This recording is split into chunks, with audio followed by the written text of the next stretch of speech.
Aaron Rodgers has appeared out of the darkness. The NBA playoffs is getting closer and closer, and the NFL Combine is about to start. Let's talk about it. You are now listening to the Rival Fantasy Sports Podcast. Let's go.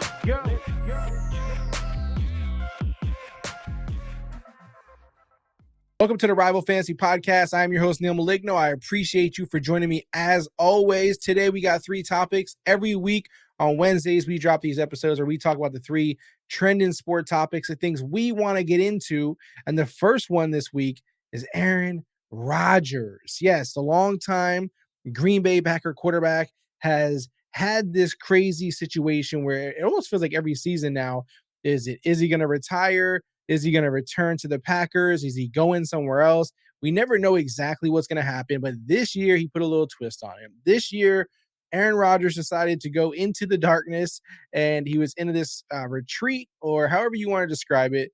It was for a period of time where he was in just total darkness, and he said that he was doing this to figure out what he wanted to do to try to find the outcome that he wanted in terms of, does he want to retire? Does he want to keep playing? Is it with the Packers? Where does he want to go? We all want to know too, just like Aaron wants to know. He just decided to go in the dark.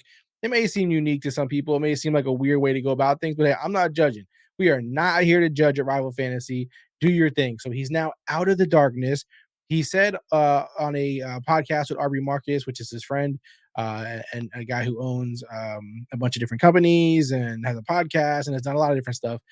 He said to him that, he feels like he has some clarity now and that he wants to make his decisions sooner rather than later to not drag people into this and kind of drag people along. So, obviously the Packers are in this place now where it's like, are we rolling with Jordan Love? Is Aaron coming back? What exactly are we going to do? They don't want to commit to anything because they're not sure, what Aaron's doing. Then you have other teams right now who are looking for quarterbacks. They're visiting with the Derek Carrs of the world. They're, visiting potentially with the Jimmy Garoppolos of the world. They're looking at the Lamar Jackson situation. They're looking at the draft and seeing, is their future quarterback in the draft? Is it a rookie? And Aaron Rodgers is kind of holding up everybody at this point. You have to imagine that his situation is also somehow affecting the Derek Carr situation again, because some of those teams who need quarterbacks are also potentially interested in Derek Carr. Not definitely. When it comes to Aaron Rodgers, though, I feel like the group who may want him is probably small. It's likely, in my eyes, if you're asking me now, like, who is actually interested in Aaron Rodgers? Obviously the Packers, which is the team he's currently on. But then as far as teams outside of that, I'm thinking Jets, Saints, and Bucks, if I had to guess. I don't think the Raiders are interested. I know that's a hot name because they have Devontae Adams, because a lot of people feel like they want to go with, in replacing Derek Carr, maybe they want an Aaron Rodgers. I don't think so. I just don't think that's the way it's going to play out. There's other teams like the Panthers who I think would much rather just go with a younger quarterback, a rookie, if you will, if not Derek Carr. So I think some of the teams who have the availability to add a quarterback right now, who have the need to add a quarterback, are not looking at, soon to be 40-year-old Aaron Rodgers. Fat contract, you have to trade for him. I just don't see a lot of the teams looking to do that. The Jets, I definitely see as like one of the top suitors. You have to assume the Bucks would be interested since they've been rolling with Tom Brady. It's, makes sense to make that transition, I would say. And then the Saints, who are just desperate at this point to find a quarterback who can lead this team, who can make sense. They keep trying to plug guys in, right? Like Winston, Dalton. They've tried to draft guys here and there. It hasn't worked out. So do they want to go the draft route again, or would they rather just a vet like Aaron Rodgers? I believe, because they visited with Derek Carr, that they would go the Aaron Rodgers route. I believe they're desperate enough at this point. I just don't think that they're the lead team. I think that he, even if he had a choice, would pick the Jets or Bucks ahead of them. So I think it's the Jets are the big thing here, because I think the Jets are also holding up Derek Carr. I think the Jets are holding up what happens with Jimmy G, with all this kind of stuff. So there's a lot here at stake waiting on Aaron Rodgers. And so Aaron Rodgers isn't just holding up the Packers. And I think he knows that. I think that's why he went into this, wild, different form of soul searching. He went into it, with that idea, and he's come out of it with that idea, I like to believe. So I think ultimately he'll probably return to the Packers if he's going to continue to play. If not, I think the Jets are the number one team that he would go to, and the team that would want him the most would be the Jets. So that's where I'm at with that. I think Honestly, I don't see the reason. Like, again, I personally, if I was a fan of a team who needed a quarterback, I wouldn't want to go the Aaron Rodgers route. The Jets are the closest thing that makes sense. The Bucks kind of make sense as well. The Saints, not as much for me. So I think Aaron Rodgers will be a Packer at the end of the day. If not, it would be the Jets. I think they're the ones who are, most interested, even if it costs them to get themselves a quarterback that they think would get them to the Super Bowl. And so Aaron Rodgers, would be heading to New York in that case. So those are my two landing spots. But if I had to bet today, they're like, hey, put your house on it, it would be the Packers and Aaron Rodgers returning to the Packers. Wouldn't it be crazy if he retires? I don't see that happening as one of the outcomes. I would put that as like the third outcome behind the Packers and the Jets, and the Bucks and all that kind of stuff. Like between staying, going to a new team, or retiring, to me, retiring is the last option. But I don't take it off the table. He's made more than enough money to do so. He's an interest in due. We know he's a little, you know, uh, just to go into this darkness thing. Like I wouldn't do that, right? Like I wouldn't go into the darkness retreat. So I think he's just a little different the way he processes things and thinks about things, and he's willing to think outside the box. And so I don't think retiring is off the table when it comes to Aaron Rodgers. And so that is our headline number one for the week. The next thing, we're going to go over to basketball. Now, the NBA playoffs are still months away, but we're getting closer now. Now that we passed that All-Star break, that deadline, that All-Star week, All-Star game week, you feel like, okay, playoffs now. That's all I'm thinking about. NBA playoffs. I'm personally, as a Magic fan, obviously right now it's not the greatest, we're not in the greatest place. We haven't been into the playoffs in a while, but the team is figuring itself out. The team does have a lot of talented players. So when it comes to the playoffs, while my team isn't in the midst of the race where a lot of the other teams are, I do not hold out hope. And I'm actually going to get to that in a second. But the bigger stories right now with the NBA playoffs is injuries in terms of guys like LeBron James. The Lakers are here trying to make a push into the playoffs. It'd be really unfortunate and considered a big letdown when you have a guy like LeBron James, you have Anthony Davis, you made moves at the deadline. If they don't make it in on this push, man, that's gonna be really, really bad. It's gonna be really bad, not just from a Lakers fan standpoint, but like the whole NBA is gonna look at this badly, and it doesn't look good on LeBron's legacy, and it doesn't help things. And you may be like, "Yo, listen, you can't really hurt LeBron's legacy." I agree with you on that sense, but you can make it like, well, people are going to start piling on like how much years does he have left, what can he really do. Obviously the way he's been playing has been phenomenal, so to me that conversation isn't really it isn't really important yet. It doesn't really make sense yet. But if he does keep missing out on the playoffs, especially in LA, when you have Anthony Davis, when you have made moves and you've had guys that should be able to make it there. Again, the West is tough, and when you deal with injuries like they are now, like if you had LeBron healthy, I would say the Lakers would make it. I would say, someone like the Jazz would be out, and the Lakers would make the play in. So now with LeBron out, who knows? It doesn't look good. They haven't started off well without him, and it's tough. It's a tough situation. You better hope Anthony Davis doesn't get hurt, right? Like you better hope he remains healthy. That's your only other shot. I think they'll revisit the LeBron situation. I think they said in like 2 weeks. It's a lot of games between now and then, though. That each one of these matter. It feels like at this point. So that's unfortunate. Then you got other injuries out there, but you also have guys returning, like Kevin Durant. He's going to be playing for the Suns for the first time. Depending on when you watch this, he's probably already played. So we'll see how he's done. You'll know how he's done. You're in the future, but I'm excited about that as well. So, and this is a guy whose team is going to make the playoffs, right? Kevin Durant. The Suns are going to look pretty formidable, you would assume. Uh, it's exciting to think. It's exciting to see how that plays out, how it plays out with Kyrie and the Mavs. They've been looking really good. So there's just a lot of things that got changed around a little bit at the deadline. Then these injuries post All-Star break. It's just a lot of stuff going on. If you said to me, "Hey Neal, right now, give me one team who's out of the playoffs on the West, one team who's out of the playoffs on the East that are currently in right now, and give me a team to replace them with." I'd say Jazz out in the West. I'd put the Blazers in. Again, if LeBron was healthy, I would probably say the Lakers, but he's not, right? He's not healthy right now. So my best guess is the Blazers would make that. Dame has been going crazy, and I just want to see him make the playoffs. Like this is just wishful thinking, I guess, kind of on my part. And then on the East, I would say the Wizards would be out and the Magic in. Now, you can say, Neal, you're biased, you're a Magic fan, but honestly, if you look at the stats, their defense has been pretty damn good.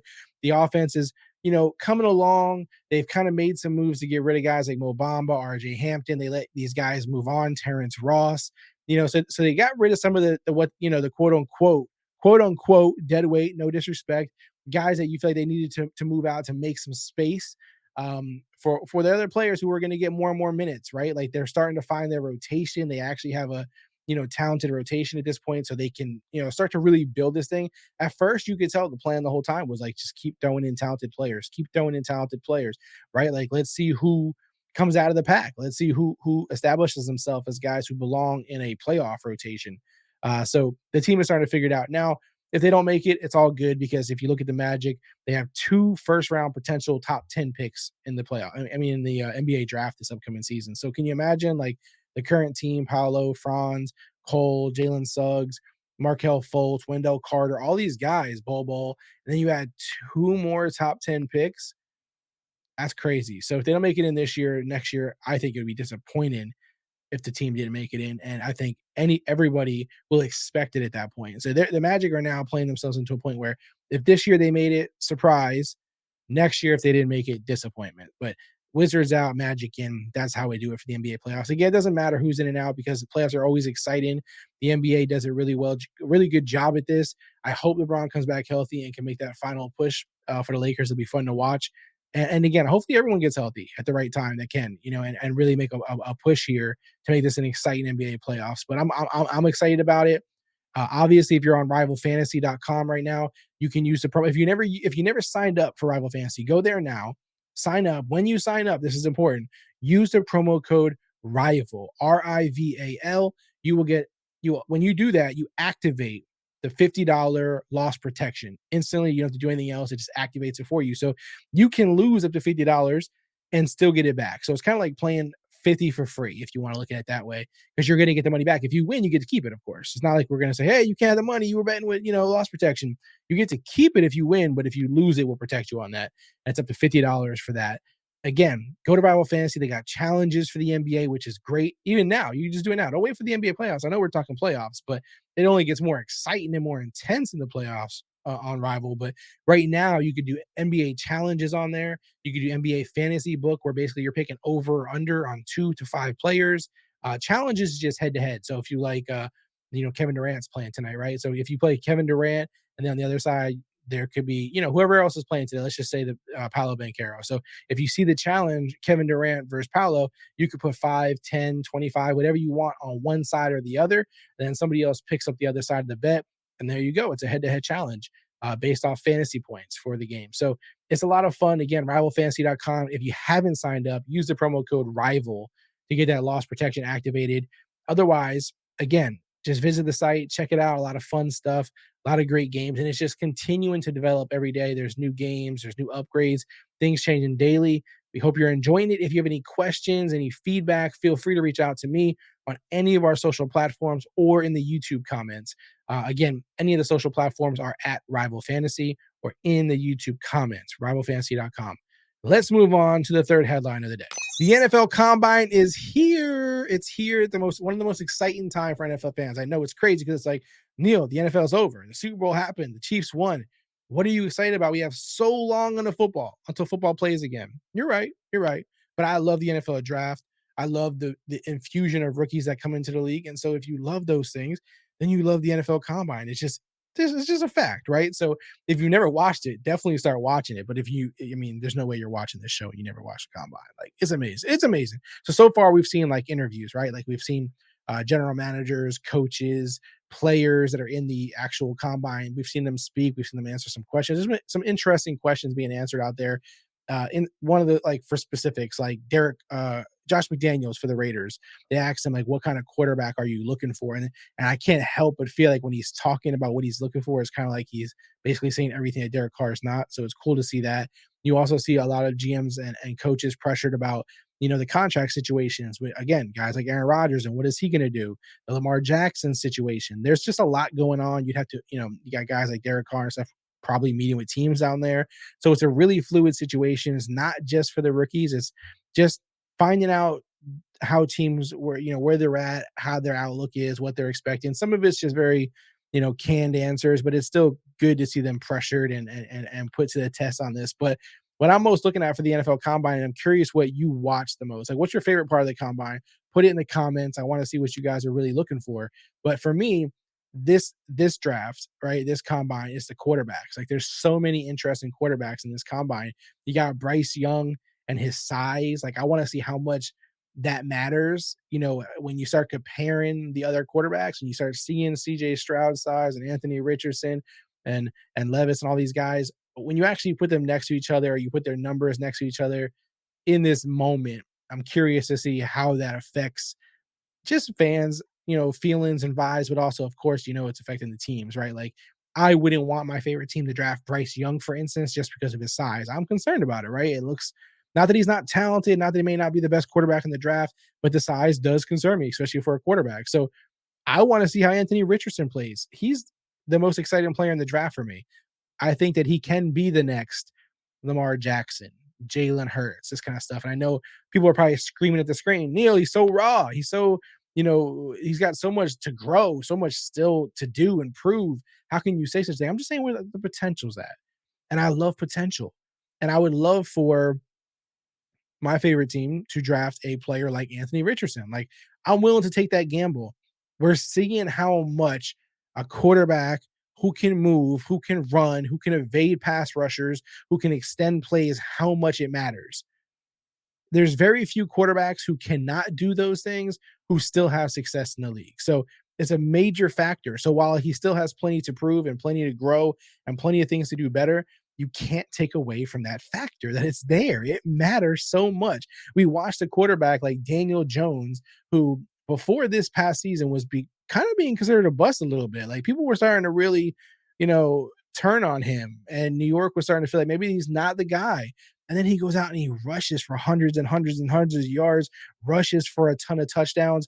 And while the passing can be better, right? And they can get more yards and more touchdowns thrown, this kind of stuff, that Russian element brought a different game to the Giants. It did bring their game to another level. So teams need to find these kind of quarterbacks. Anthony Richardson is special in that regard. That just there's no way to argue that in my eyes. So the other stuff, as long as it's good, powerful arm, can make plays, can do the right things, he's looking in the right places. If everything that's an issue can be fixed and worked on and improved and is far enough along in a short period of time, he's definitely going to be gambled on. There's no question about it. Like a team is going to take a shot. And there's other quarterbacks. It's funny because Bryce Young, CJ Stroud, these kind of guys are considered much better passers and more further along in their development. So to be curious to see if Anthony Richardson jumps those guys, or at least one of them, right? Like, what if someone takes Anthony Richardson before CJ Stroud or before Bryce Young? That'd be very bold, very interesting of a team. It's going to be scrutinized until it's proved that it was the right move, right? Like it's going to be judged no matter what. So from fans, but also just from analysts and from everyone's perspective. So that's one of the things I'm looking at. Obviously, I'm curious to see if anything quickly transpires with like the Derek Carr situation, the Aaron Rodgers situation. We kind of talked about that a little earlier. And of course, one of the topics, the most trending topic probably that comes out of every combine, which is like who's the fastest player, who ran the fastest 40. It doesn't necessarily mean that the player's gonna be great or drafted early necessarily, but it's always fun to just see the conversation, see who does it, see if they beat, break records from past combines, or if it's kind of like, there's always one guy though. Like there's always one guy who just blows it out the water. So we'll see how that goes. But also it's just interesting to see the different interviews where the players' headspace is at, what they say. I feel like the rookies coming in, their comments are more important or more truthful, and they kind of tell something more than like the coaches who are just kind of seem media trained and just saying a whole bunch of nothing with all the stuff that they're talking. So that's my favorite part about the combine. I'm looking forward to the quarterbacks more than anything, but there's a lot of fun other positions to watch, the wide receivers, to see if any separate themselves. So because that argument's a heavy one too. Like who's the number one wide receiver? Like hands, above all. Like is there one guy who for sure is a lock to everybody as the best, or is no one really going to separate themselves and there's just a couple of really good ones? So we'll see how that goes. There's some fun corners to watch. The D lines got some crazy players there, so we'll see. So a lot to watch the NFL Combine, but get involved, watch it, take it for what it's worth. Obviously, don't leave the Combine and say this guarantees this guy's a stud, this guy's a bust. This can't. We always see guys who perform well, don't last in the league, or guys who don't perform the greatest but still find success in the league. so you can't put everything on it. Okay, guys, that's it. Aaron Rodgers, where is he going to go? Let me know in the comments what you think. NBA playoff picture. Is there a team that you think is going to fall out of it that's currently in it? And is there a surprise team who's going to take their place? And of course, the NFL Combine, what's your favorite part? Any part of this conversation, I want to chop it up with you now in the comments. So join me in the comments. Let's talk about it. Sometimes if you say something really interesting, we have a really good question, we also share it on the next episode or on social media. So follow us there so you don't miss anything. Other than that, guys, visit rivalfantasy.com, sign up today, use promo code RIVAL to get your loss protection. Follow us on social at Rival Fantasy. If you follow us and you let us know, hey, I watched the show on YouTube or I listened to the podcast on, Apple Podcasts, whatever it is, let us know so we can follow you back, because it's hard to follow everybody back. But if we know you're a dedicated listener and you're a supporter of the show, we love to show love back as always. And that's it for today, guys. Please like this video. Please make sure if you watched it, you hit subscribe. Please like the video. And if you enjoyed this content and you want to keep catching more, please go ahead and hit subscribe. 90-something% of the viewers that watch our videos are not subscribed. And it would really help a lot and mean a lot to us if you do. So shout out to you guys who have already, and shout out to you if you hit that button right now.